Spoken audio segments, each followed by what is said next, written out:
Cette semaine, dans Carnet de santé, un regard sur la gestation pour autrui, un chemin controversé vers la maternité. Un expert explique les complexités de la maternité de substitution et ses implications pour protéger mère et bébé.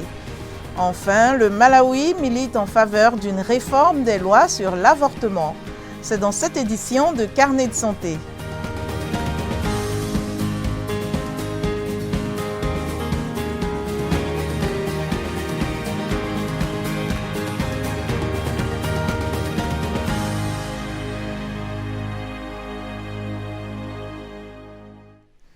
Bonjour à tous, ravi d'être avec vous pour une nouvelle édition de Carnet de santé. C'est un processus par lequel une femme porte un bébé pour un couple ou un individu qui ne peut pas concevoir par lui-même.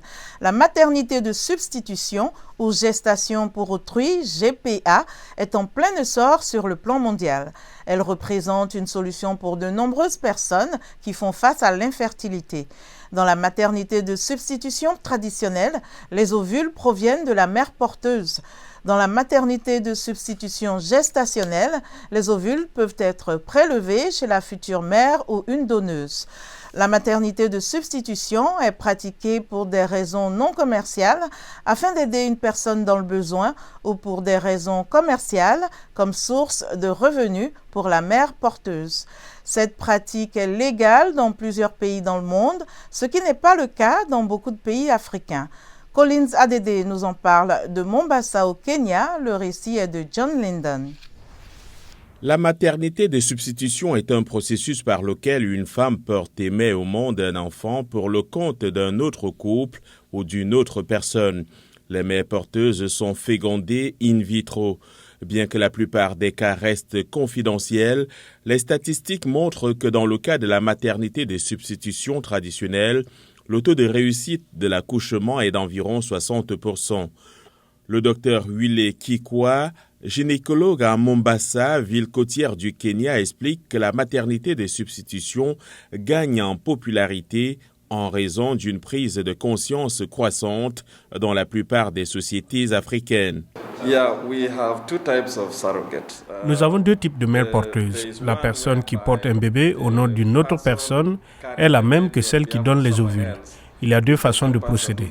La première consiste à inséminer la femme et la deuxième à faire une fécondation in vitro avec le sperme du donneur pour que la mère porteuse porte le bébé. Le Kenya fait partie des nombreux pays africains qui ne disposent pas d'une législation claire sur la maternité de substitution. Le docteur Kikwa affirme qu'il n'existe aucune loi qui couvre les techniques de reproduction assistée. Absolument. Je pense que la législation est en suspens dans de nombreux pays parce que ce n'est pas une priorité. Si vous regardez la classe politique et les gouvernements, ils ne considèrent pas cela comme une priorité. Mais en effet, comme on le dit, pour se considérer comme une personne saine, il faut être sain de corps et d'esprit et même avoir une famille. Il faut donc lui donner la priorité au même titre que d'autres priorités et surtout mettre en place une législation qui protège à la fois la mère porteuse, le donneur et ceux qui pratiquent la gestation pour autrui, de façon à ce que cela se fasse dans un cadre approprié. Même si une législation claire a été mise en place, la plupart des personnes qui souhaitent essayer la maternité de substitution se heurtent encore à plusieurs obstacles. La première raison est le coût, parce que c'est un peu cher, donc on comprend que l'absence des moyens financiers porte les gens à éviter de le faire. La deuxième raison est la stigmatisation. Les gens ne veulent pas que l'on sache qu'ils ont eu recours à une mère porteuse. Et la troisième raison est qu'ils ne sont pas au courant de tout cela. Peu de gens comprennent qu'il existe l'insémination artificielle ou la FIV. Il faut les sensibiliser. La maternité de substitution suscite des réactions mitigées parmi les femmes au Kenya. Je ne pense pas que ce soit quelque chose nécessairement mis sur la place publique et dont les gens discutent ouvertement. Mais c'est là et c'est en train de se produire. J'ai rencontré quelques personnes ou simplement suivi des discussions sur le fait que oui, il a fait cela et que le bébé est celui-ci, mais qu'elle a accouché pour sa sœur. La femme qui a porté cette grossesse s'est déjà attachée au bébé alors qu'il était encore dans l'utérus et il devient donc très difficile de le laisser partir. C'est la raison pour laquelle nous entendons parler de tant de cas devant les tribunaux. Des médecins comme Kikwa mettent en garde contre la prudence qui s'impose à l'heure où le monde entier adopte les nouvelles technologies pour lutter contre l'infertilité. Les lacunes qui peuvent être utilisées par les criminels pour introduire la traite des êtres humains au nom de la maternité de substitution suscitent des inquiétudes. Quel est votre avis sur la maternité de substitution? Pensez-vous que dans certaines situations, la gestation pour autrui devait être encouragée ou interdite? Voici quelques réactions de Kigali, Rwanda. Pour moi, la maternité de substitution est une pratique tout à fait anormale et très gênante parce qu'elle soulève de nombreuses questions. Et je me demande pourquoi quelqu'un doit porter un enfant pour une autre personne. Ce n'est vraiment pas naturel. Mais à cause de certaines circonstances, cela me laisse beaucoup de regrets. Et c'est comme si quelqu'un n'avait pas d'autre option que de se tourner vers une mère porteuse quand j'entends le terme mère porteuse.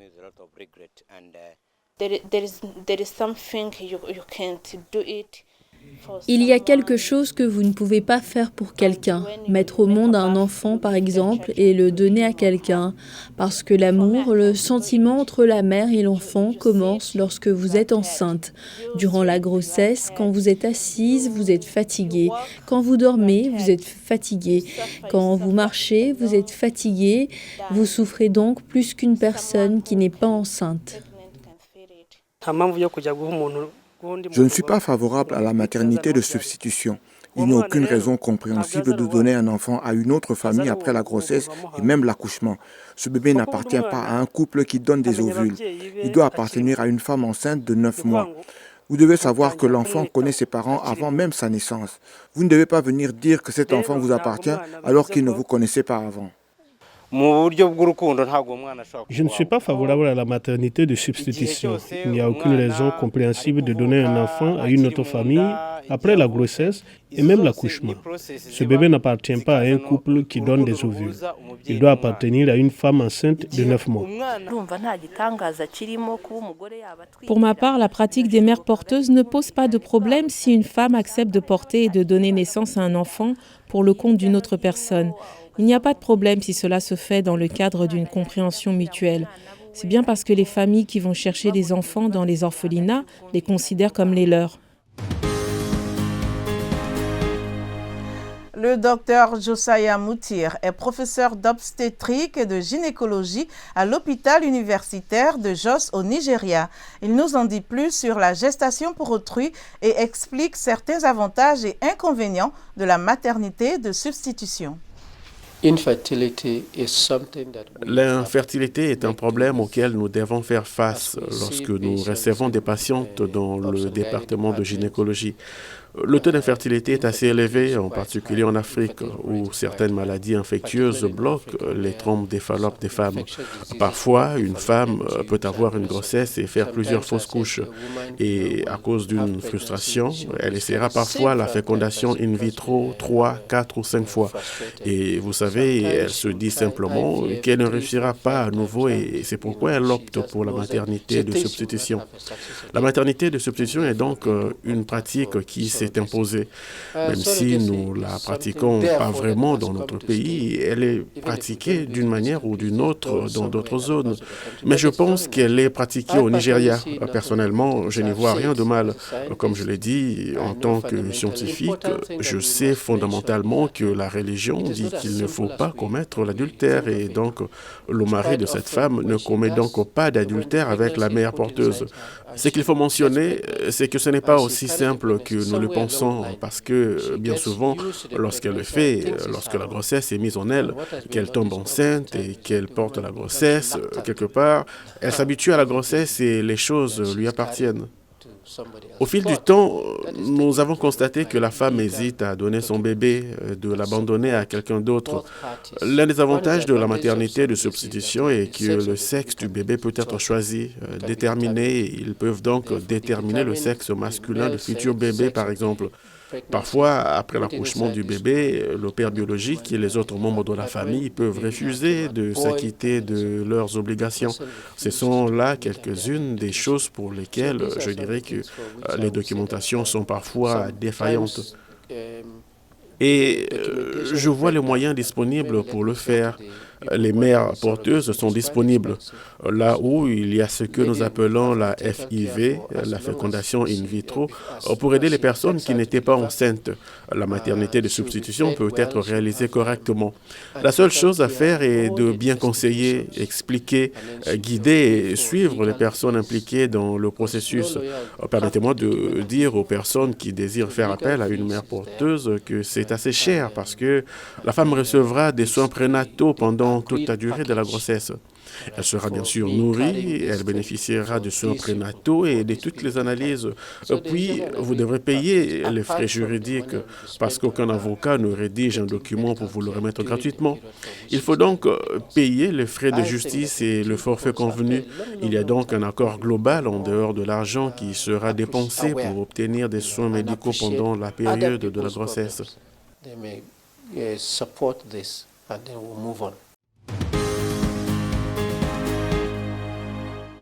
Au Malawi, 35 000 avortements clandestins ont eu lieu en 2022 et 2023, selon le ministère de la Santé.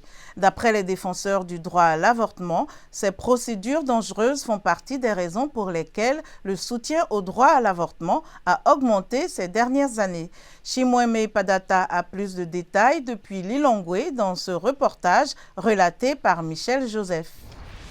Cela fait 3 ans que le Parlement du Malawi a rejeté une motion visant à examiner la libéralisation de la loi sur l'avortement. La loi actuelle, qui n'autorise les avortements que si la vie et la santé de la mère sont en danger, a eu pour conséquence que des milliers de femmes, telles que Harim Shaibou, subissent des complications à la suite d'avortements clandestins. Un mélange d'herbes et de savon a été inséré dans mon vagin. Quelques heures plus tard, j'ai commencé à saigner et c'est ainsi que j'ai perdu ma grossesse.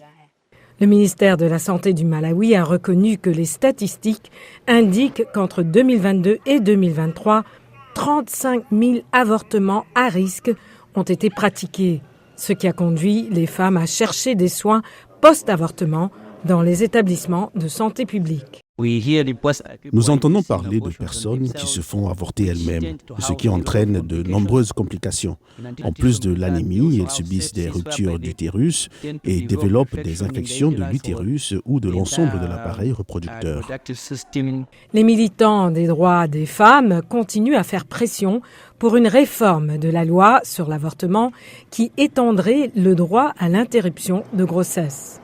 Un projet de loi autoriserait l'avortement s'il existe une possibilité de préjudice pour la santé mentale ou physique de la femme et en cas d'inceste, de viol ou d'agression sexuelle.